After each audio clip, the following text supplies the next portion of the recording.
Fit ಆಗಿಲ್ಲ ಅಂತ ಹೇಳ್ತಾ ಇರ್ತೀವಿ. ನಾವು ಆ ಕೆಲಸವನ್ನು ಮಾಡೋ ರೀತಿಯಲ್ಲಿ ಅಂದರೆ ಯಾವ ರೀತಿ ಪ್ರೊಸೀಜರ್ ಇರುತ್ತೋ ಕರೆಕ್ಟಾಗಿ ಫಾಲೋ ಮಾಡಿ ಮಾಡ್ತಾ ಇರಲ್ಲ. ಹಾಗಾಗಿ ಅದರಲ್ಲಿ ನಮಗೆ ರಿಸಲ್ಟ್ ಸಿಗ್ತಾ ಇರಲ್ಲ. ಸುಮ್ಮನೆ ಹಾರ್ಡ್ ವರ್ಕ್ ಮಾಡ್ತಾ ಇರ್ತೀವಿ, ತಿಂಗಳ ಪೂರ್ತಿ ಕಷ್ಟಪಟ್ಟರು ಸಮೇತ ನನಗೆ ಇಷ್ಟೇ ಸಿಕ್ಕಿದ್ದು ಅಂತ ನೆಗೆಟಿವ್ ಮಾತಾಡ್ತೀವಿ. ಅದರ ಬದಲಿಗೆ ಹಾರ್ಡ್ ವರ್ಕ್ ಜೊತೆಗೆ ಅದು ಯಾವ ರೀತಿ ಇರುತ್ತೋ ಆ ಪ್ರೊಸೀಜರ್ನ ಕರೆಕ್ಟಾಗಿ ತಿಳ್ಕೊಂಡು ಸ್ಮಾರ್ಟ್ ವರ್ಕ್ ಮಾಡಿದರೂ ಸಮೇತ ನನಗೆ 100% ರಿಸಲ್ಟ್ ಸಿಗುತ್ತೆ. ಮುಂದೆ ಮಾಡಿ ಸ್ಲೈಡ್ ಮತ್ತೆ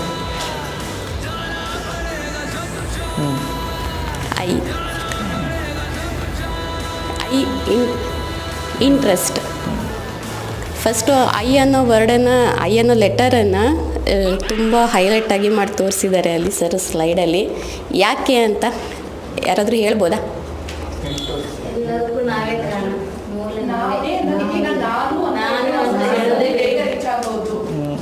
ಕರೆಕ್ಟು. ಇದು